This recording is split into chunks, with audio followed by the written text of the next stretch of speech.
Questão da FUVEST aí. Uma cinta funciona solidária com dois cilindros de raios R1 igual a 10 centímetros, R2 igual a 50 centímetros. Então a gente tem uma cinta, que seria tipo uma correia aqui, e dois cilindros.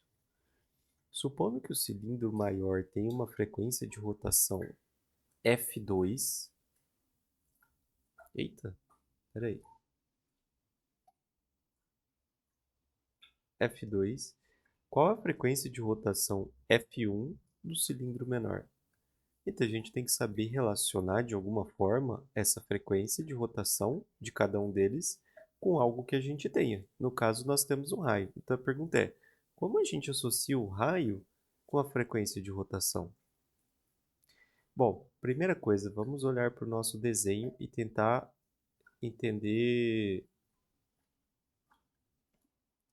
um pouco como que funciona como que um ponto vai andando ao longo da correia.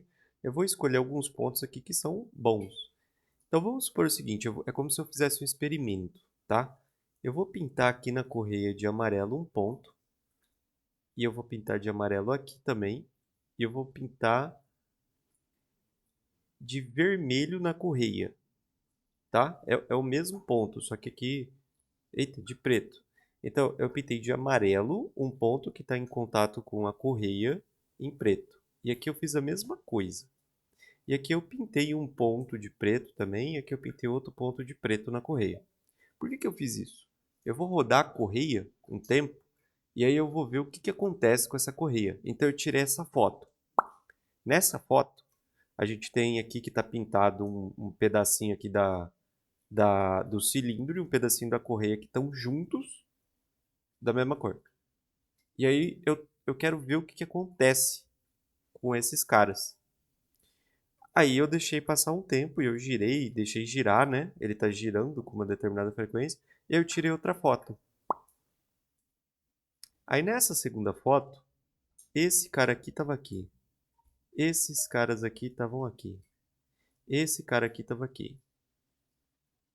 E os amarelinhos também, tipo, eles andaram juntos. Então, a conclusão foi a primeira, poxa, os amarelinhos e o preto andaram juntos. Então, a mesma coisa que o cilindro gira, a corrente gira. Então, ó, a distância que um ponto da corrente percorreu é a mesma distância que um ponto do cilindro percorreu.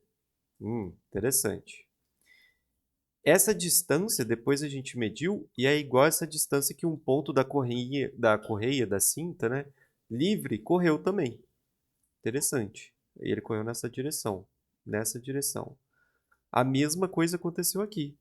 É a mesma distância que aconteceu nesse cilindro aqui, foi a distância que aconteceu nesse cilindro. Esse ponto correu a mesma distância e aqui no cilindro também correu a mesma distância.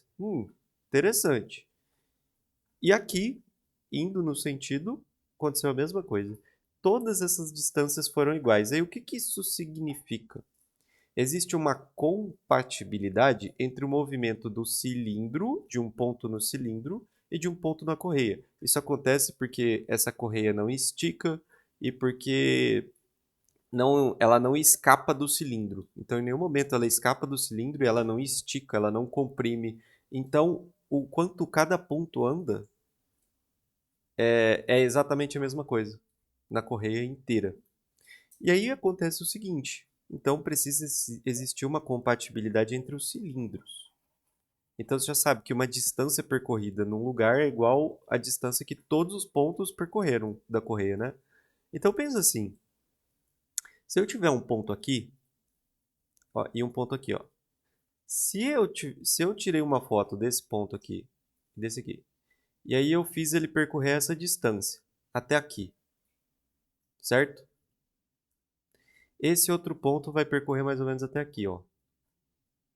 Aí eu continuei e eu fiz esse ponto dar uma volta completa. Então ele deu uma volta completa nesse círculo, que aqui daria mais ou menos ele parando aqui, ó, né?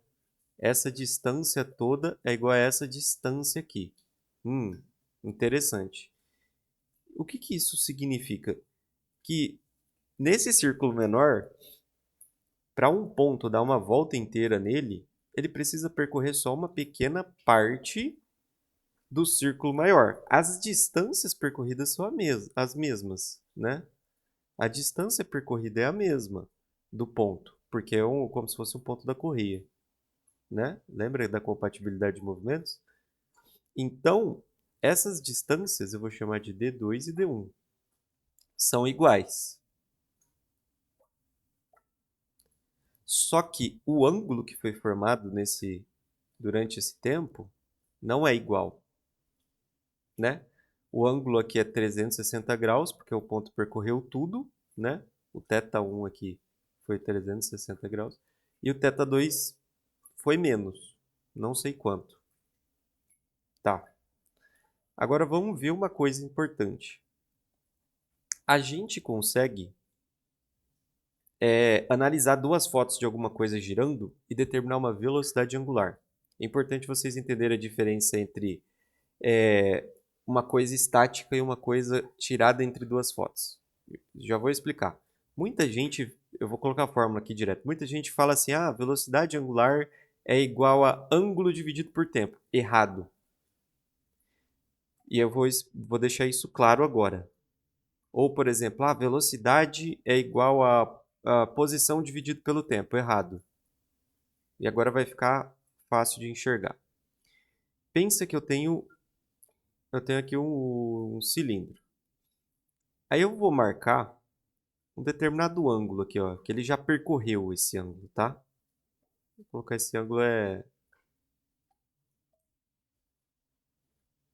θ inicial, talvez. Ele tem um ângulo aqui, θ inicial. Eu tirei uma foto desse cilindro nesse instante em que eu fiz essa retinha aqui, ó, para medir o ângulo, tá? Eu tirei uma foto do cilindro nesse instante. E esse instante vai ser o meu tempo inicial igual a 0 segundos. Peguei e tirei uma foto. É como se eu tivesse uma máquina fotográfica que ela fotografa e ela dá o tempo para mim, tá? E aí o tempo inicial dessa foto é 0 segundos. Depois, eu peguei e tirei uma foto um pouco depois. Eu tirei uma foto um pouco depois.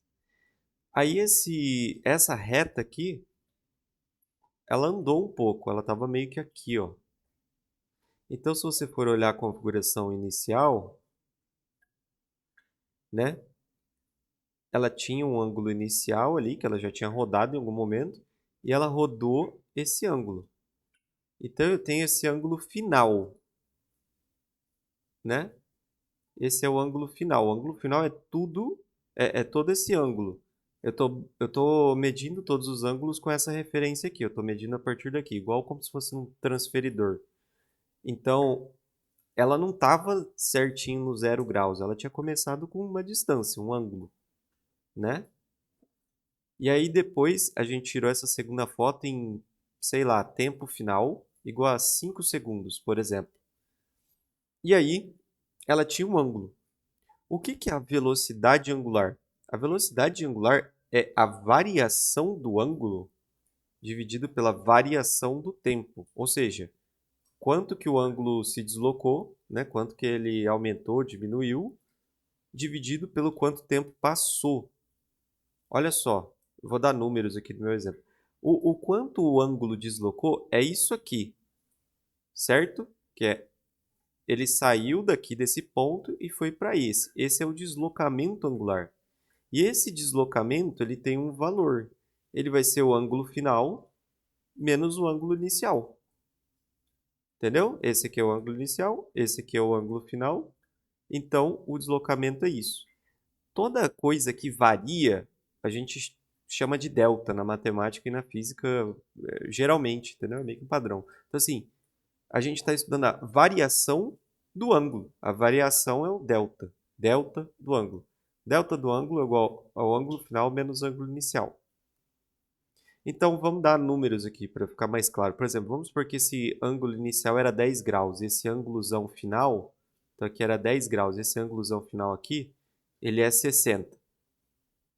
Se você falasse assim, ah, então a minha velocidade angular é o ângulo dividido pelo tempo, então vai ser 60 graus dividido por 5. Errado.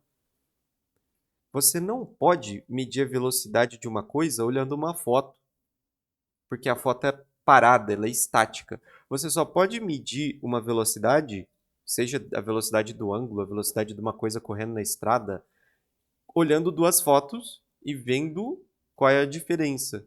Por exemplo, ó, a posição do nosso ângulo, a posição do nosso ângulo mudou entre as duas fotos. Então, a gente sabe que existiu uma velocidade. É assim que funciona. Então, a velocidade não é um ângulo sobre o tempo. A velocidade é igual ao quanto o ângulo deslocou, ou seja, essa diferença, no nosso caso aqui é 60 graus menos 10 graus, que é o ângulozinho em amarelo, né? Esse é o deslocamento.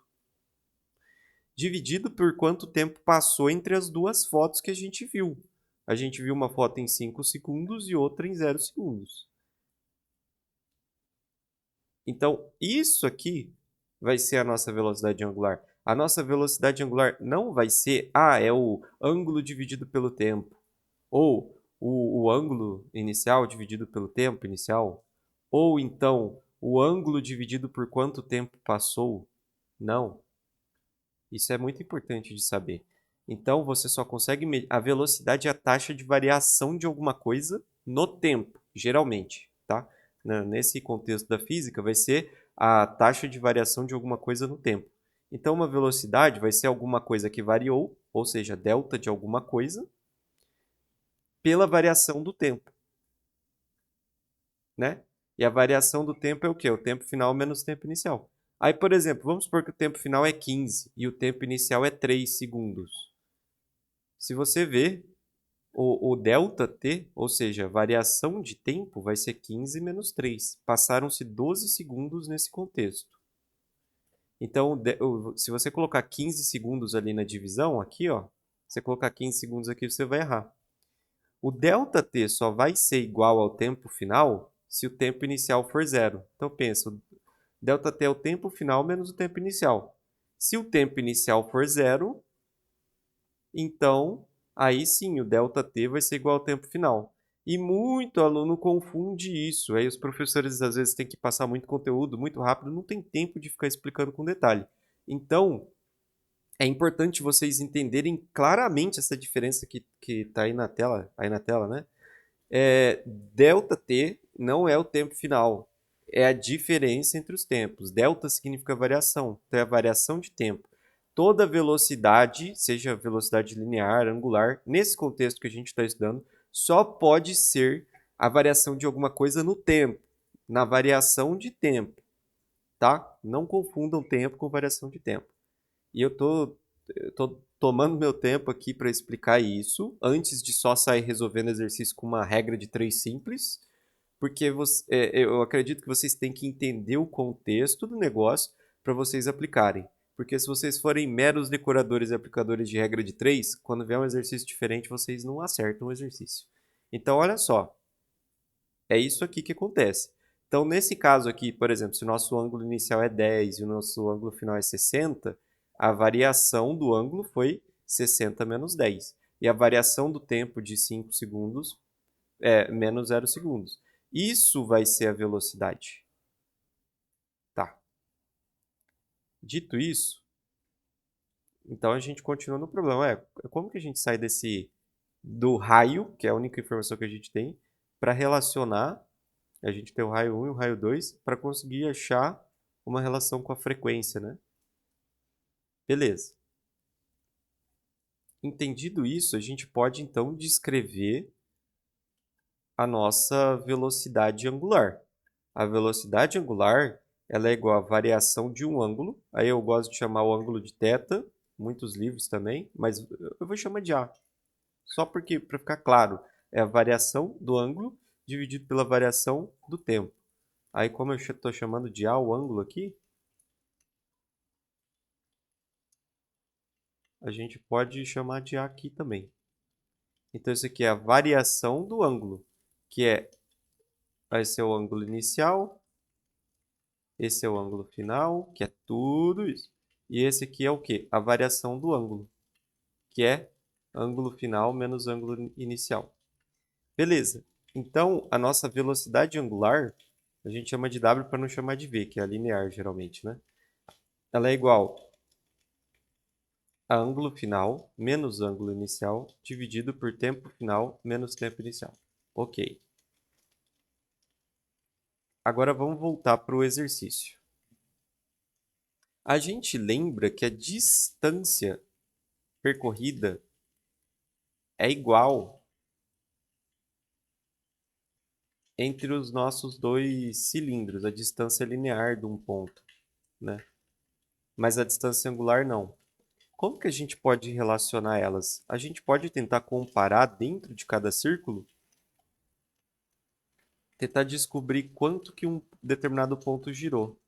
Então vamos supor assim, eu sei que num círculo, ó, eu vou medir a partir daqui, ó. Num círculo inteiro, né, se uma se eu pintar aqui uma bolinha e ela percorrer todo esse círculo, ela vai ter percorrido 360 graus, certo? Eu sei que o comprimento da circunferência é igual a 2 vezes π vezes o raio. Então eu sei que se ela tivesse percorrido tudo, ela teria percorrido 360 graus e 2 π raio. Se ela percorreu um ângulo menor, por exemplo, aí a gente tem aqui um ângulo. Eu sei que a distância que ela percorreu está associada com esse ângulo proporcionalmente. Então, o ângulo que ela percorreu, né? Se eu dividir a distância que ela percorreu pelo ângulo, eu tenho que ter uma proporção exatamente igual a se ela tivesse corrido a circunferência inteira e, portanto, percorrido um ângulo de 360 graus.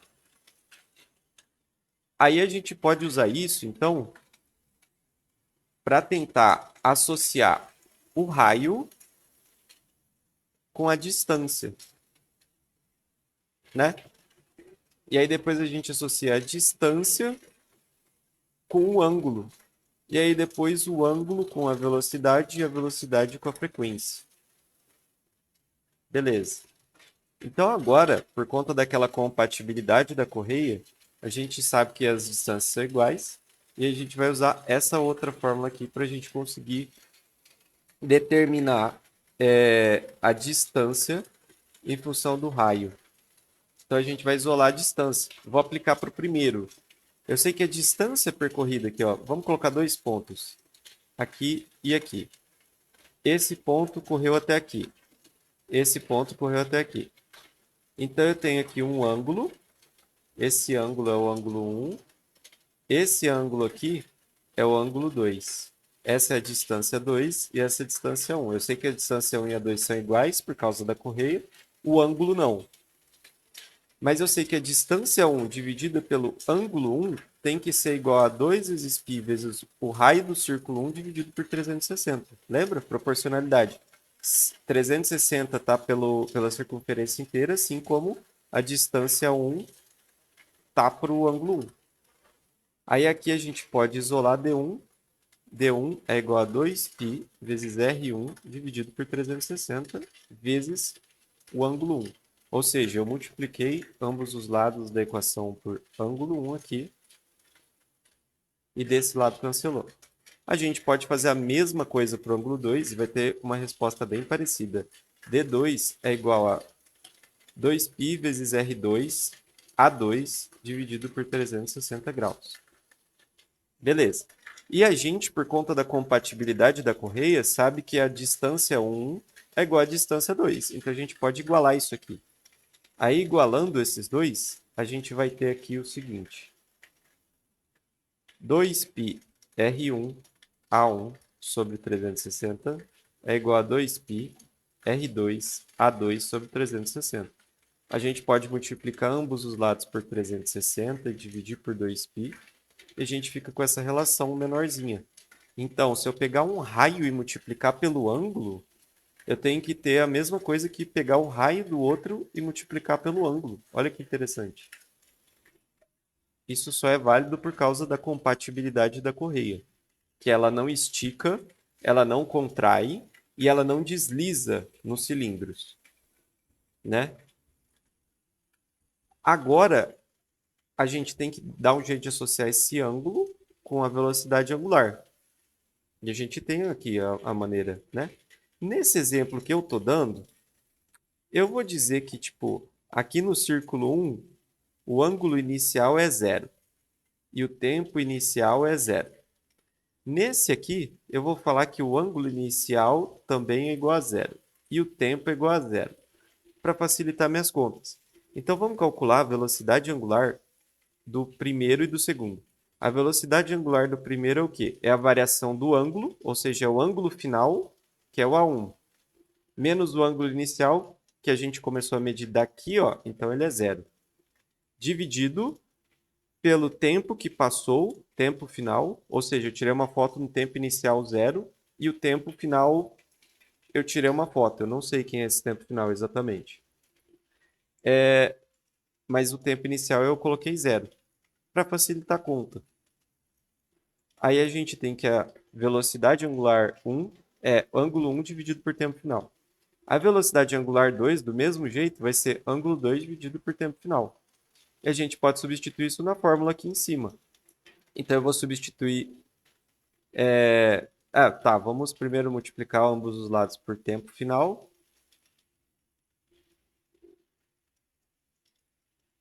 Para cancelar aqui, né? Aí a gente vai ter que o ângulo 1 vai ser o tempo final vezes a velocidade 1, angular do 1. E o 2 também. Aí a gente pode colocar nessa equação. Então eu vou substituir o A1 aqui. Desse lado a gente vai ter R1 vezes tempo final, velocidade angular 1.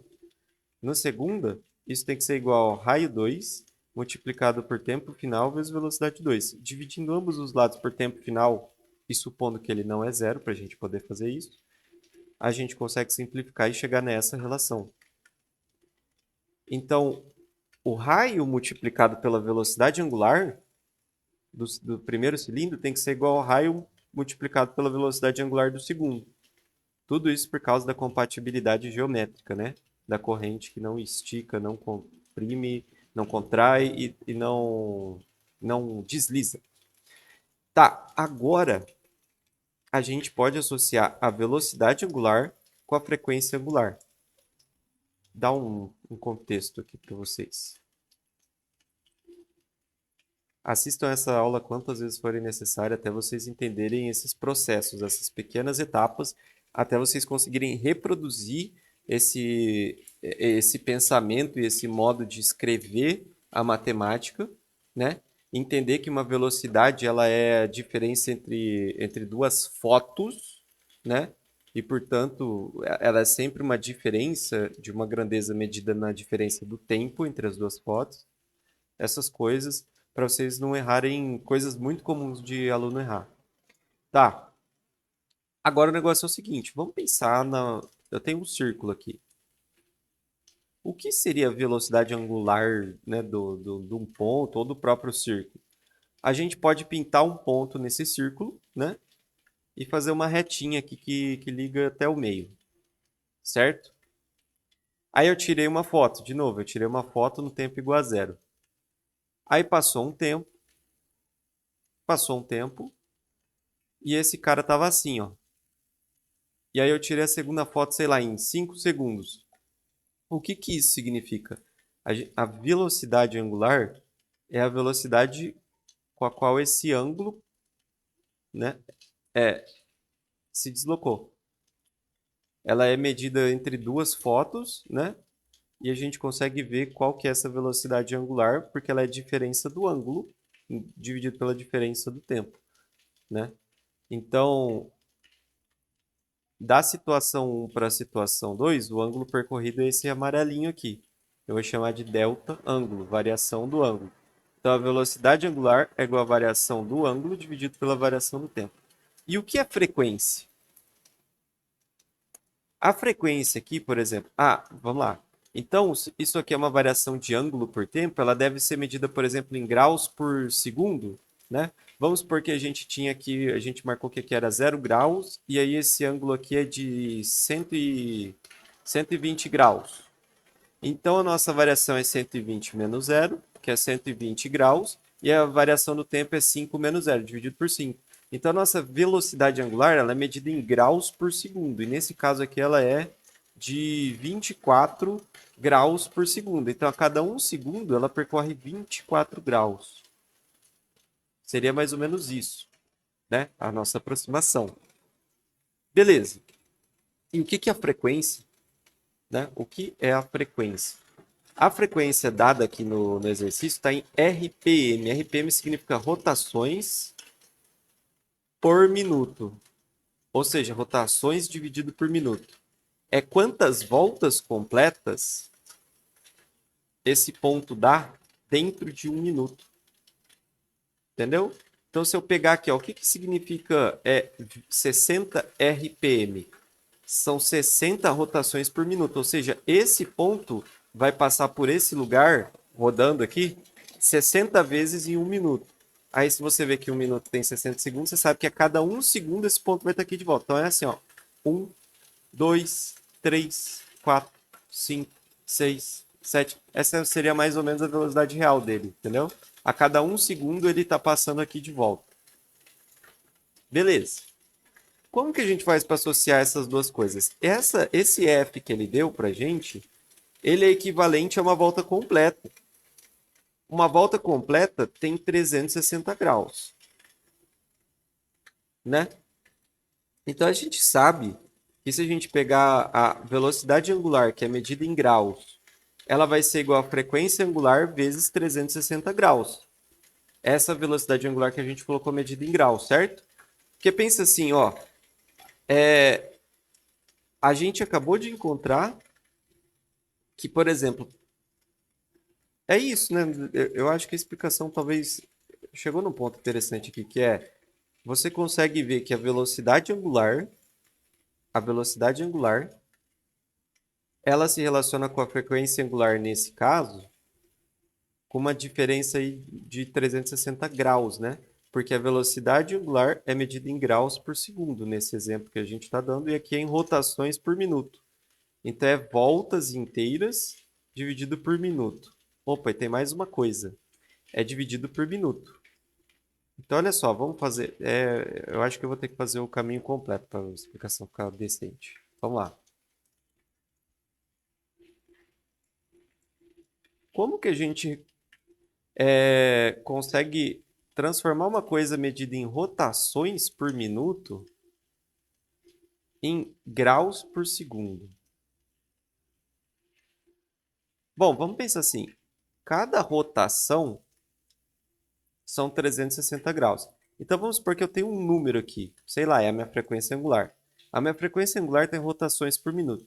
Se eu multiplicar ela por 360 graus, eu vou ter ela em graus por minuto. Porque cada rotação é equivalente a 360 graus. Né? Então, eu estou trocando rotação por 360 graus. Né? Então, rotação vezes 360 graus...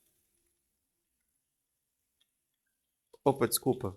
Estou sendo meio inconsistente matematicamente aqui. Vamos dar um exemplo numérico primeiro, para facilitar.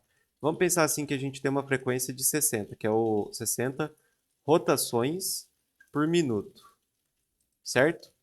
Só que a gente sabe que uma rotação é igual a 360 graus, então a gente vai ter isso aqui 60 vezes 360 graus por minuto.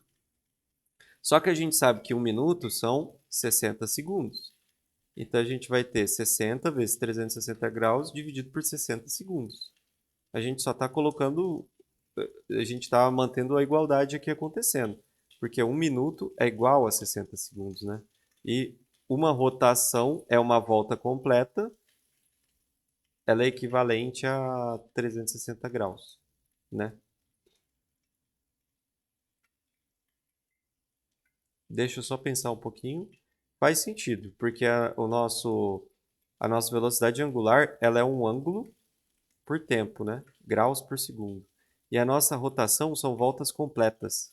São voltas completas, ou seja, cada 360 graus por minuto. É isso mesmo.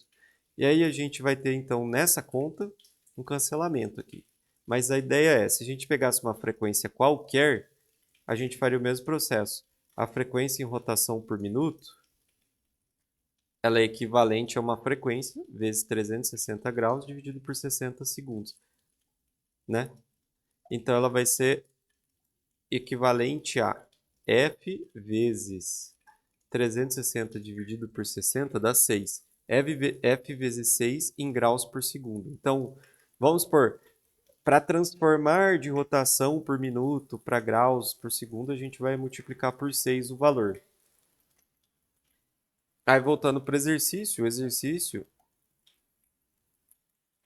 exercício nos dá que a rotação, que o F1 é igual a, antes de mexer com o número, a gente tem que ver outra coisa, que é, então eu já tenho uma fórmula genérica para associar uma rotação, aliás, de uma velocidade angular com uma frequência angular. Nesse exemplo, está em rotação por minuto e grau por segundo, basta multiplicar por 6 a frequência angular, né? Então, a gente pode usar isso aqui embaixo. Então, ao invés de eu usar a velocidade angular, eu vou usar 6 vezes dessa frequência angular que ele deu. Aí, no caso, para o 1 e para o 2. Dessa forma, se a gente dividir ambos os lados por 6, a gente tem essa fórmula. Muito professor simplesmente vai jogar isso aqui e vai falar, ah, tá resolvido o exercício, é só usar essa fórmula. Mas existe um caminho para a gente chegar nessa fórmula, entendeu? O caminho é, existe uma compatibilidade geométrica na correia, na cinta, com os cilindros. E aí a gente sabe descrever a velocidade angular em função do ângulo em relação da variação do ângulo em relação à variação do tempo. A gente sabe associar uma distância percorrida num círculo com um ângulo que foi percorrido, por conta da gente saber quanto que um ângulo cheio, né, de 360 graus percorre, que é a circunferência. Então, tudo isso precisou estar em contato aqui para a gente conseguir realmente achar a resposta. Depois a gente teve que descobrir que se a gente pegar a velocidade angular e a frequência e multiplicar por uma constante, que nesse caso foi 6, né? Se a gente multiplicar a frequência angular por uma constante, a gente tem a velocidade angular.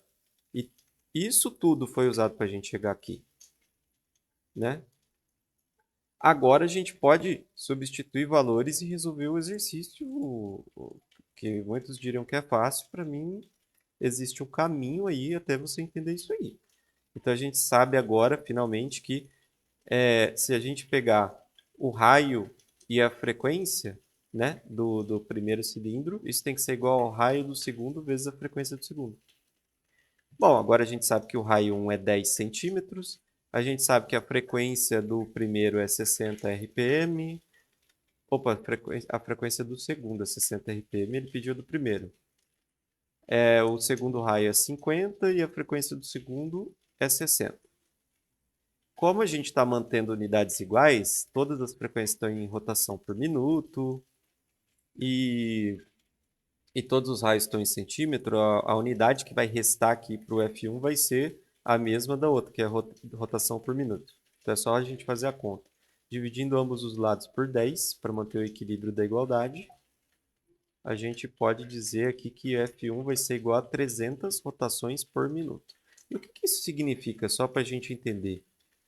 São 300 rotações para cada 60 segundos. Isso dá 5 rotações, né, para cada 1 segundo. Então, se eu pegar um ponto ali no cilindro, esse ponto vai dar 5 voltas em cada segundo. Então, ele está assim, ó. Acho que eu nem consigo fazer isso. Essa é a ideia. Ele gira bem mais rápido, né? Porque se você for ver, o primeiro está a 60. Então, olha lá. A frequência angular do segundo cilindro, que é esse aqui, agora vamos para a interpretação com números, é uma volta por segundo, lembra? Então, ele está assim. O outro cilindro é menor, Só que ele tem que percorrer a mesma distância, concorda? Então, por exemplo, se eu der 1 segundo, eu sei que esse cilindro vai dar uma volta. Em 1 segundo, esse cilindro dá uma volta. Só que olha a distância que foi percorrida por um ponto aqui da correia nesse cilindro. Essa distância ela tem que ser percorrida igualmente nesse cilindrinho. Então, ele tem que ser muito mais rápido, porque ele tem que fazer esse ponto percorrer a mesma distância. Então, aqui a gente dá uma volta por segundo. Uma volta por segundo. Aqui a gente tem que dar 5 voltas por segundo, por conta do raio ser 5 vezes menor, né? Essa talvez é uma maneira de enxergar o exercício. Então, é isso.